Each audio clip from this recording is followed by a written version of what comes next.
এটি ঝিনাইদহের কালীগঞ্জ উপজেলার বারোবাজার ইউনিয়নের ঐতিহ্যবাহী গোড়ার মসজিদ।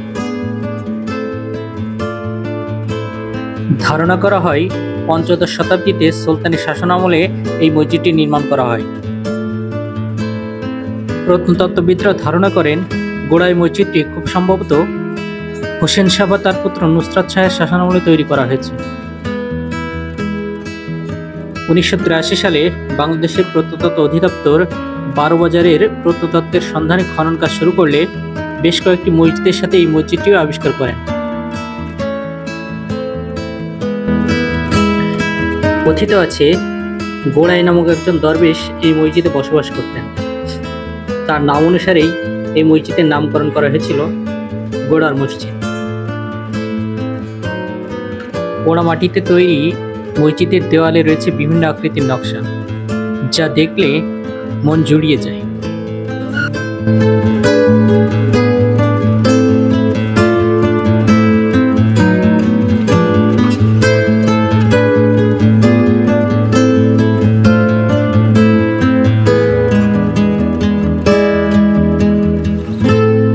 ভেতরে অনেকে নামাজ পড়ছে।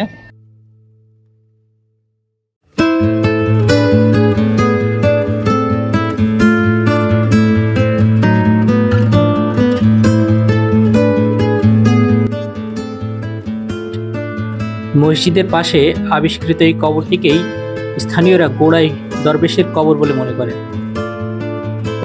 বারোবাজারের প্রত্যেকটি মসজিদের আশেপাশে এক বা একাধিক পুকুর বা দিঘি দেখতে পাওয়া যায়।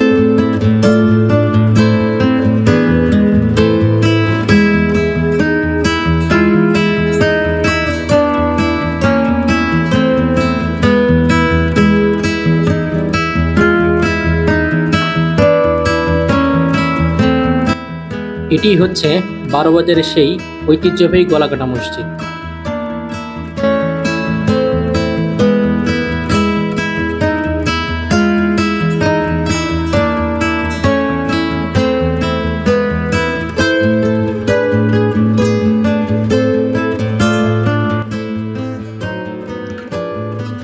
এটা হচ্ছে গলাকাটা মসজিদ, বারোবাজার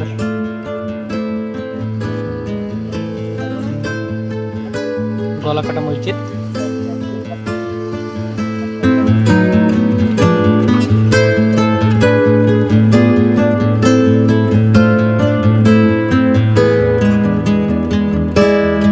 সুলতানি শাসনামলের ঐতিহাসিক নিদর্শনগুলোর মধ্যে বারোবাজারের গলাকাটা মসজিদ অন্যতম।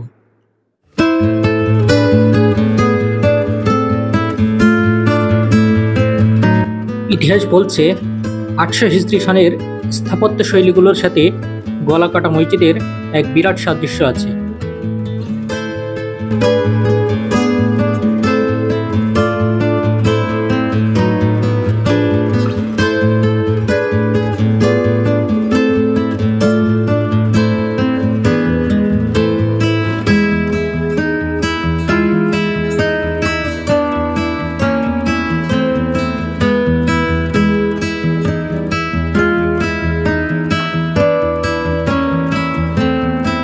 এত সুন্দর কারুকার্য বেষ্টিত এই স্থাপত্য শৈলী যে কেউ দেখলেই মুগ্ধ হবে।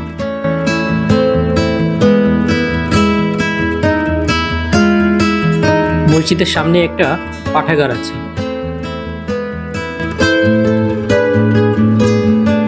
এখানে হঠাৎ আসলে কিন্তু ঠান্ডা হবে না, কিন্তু আস্তে বসবেন তো আস্তে গা ঠান্ডা হবে। আর সব পাথর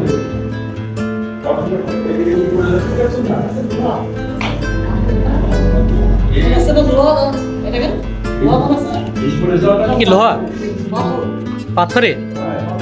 ওরে বাবা, দেখুন মসজিদের ভেতরে কি চমৎকার পরিবেশ।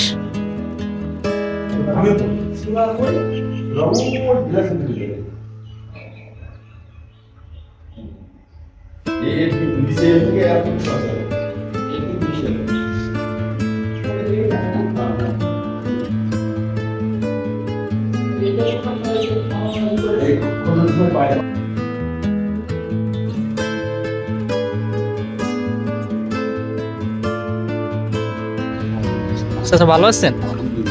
আপনি কি মসজিদের দায়িত্বে আছেন? দায়িত্ব না, কিন্তু আমরা এখানে বাড়ি আসলে আমার অরিজিনাল আমার জমিতে এটা। ও আচ্ছা আচ্ছা, আপনার জমিতে এটা? আমার জমিতে। ও আচ্ছা আচ্ছা। এটা পুকুর টুকুর দেখছেন, এই গাছ গাছ এই পিছনে সামনে, এটা সব আমার। আচ্ছা, আমরা এই গলাকাটা মসজিদের অতীত ইতিহাস এবং ঐতিহ্য সম্পর্কে আপনার কাছ থেকে একটু জানতে চাচ্ছি আর কি।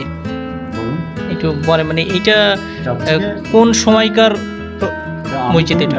দু থেকে জিয়া রহমান থাকতে, এই জন্য তার আগে থেকে আমার এই ছোট ছোট আছে মাস্টারি করতো, উনি থেকে ওই লেখা টেখা করে মিল করে একটা খনন করা হইলো। জিয়া রহমান থাকতে খনন করে দেখা যাচ্ছে এটা মসজিদ। আচ্ছা আচ্ছা।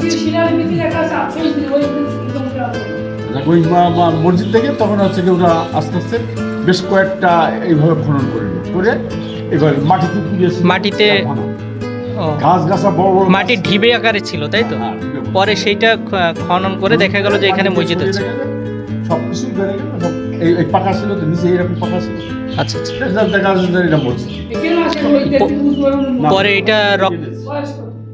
পরে এটা সরকার রক্ষণাবেক্ষণ করে, প্রত্নতত্ত্ব বিভাগের আওতায় দিয়ে দেয়, তাই না এটা? আচ্ছা আচ্ছা। এটাই মানে সুলতানি আমলে নির্মাণ হয়েছে, তাই তো? পরবর্তীতে এটা মানে বন জঙ্গলের ভিতরেই ছিল। সুলতানি যুগের হাতের লেখা কোরআন শরীফ এইটা না? এই যে আপনারা দেখতে পাচ্ছেন, এটি কিন্তু সুলতানি যুগের হাতে লেখা কোরআন শরীফ।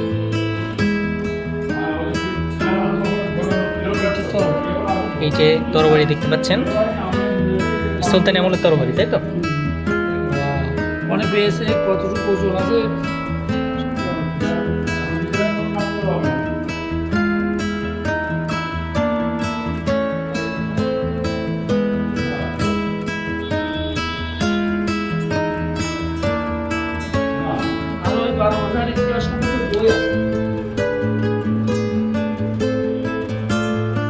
এইটা হচ্ছে মসজিদের অজুখানা।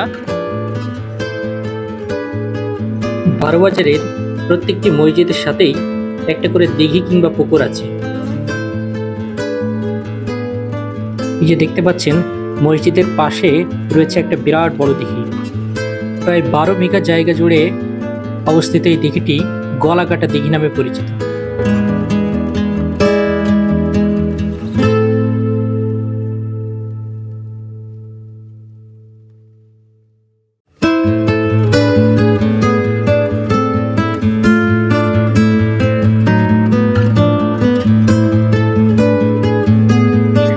এটি সেই ঐতিহ্যবাহী চোর বাংলা মসজিদ।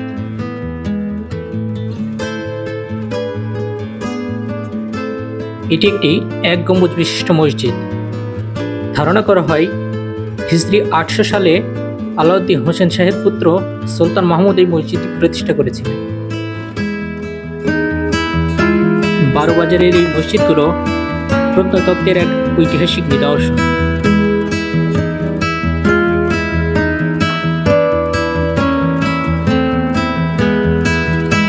এটি মসজিদে প্রবেশের পথ।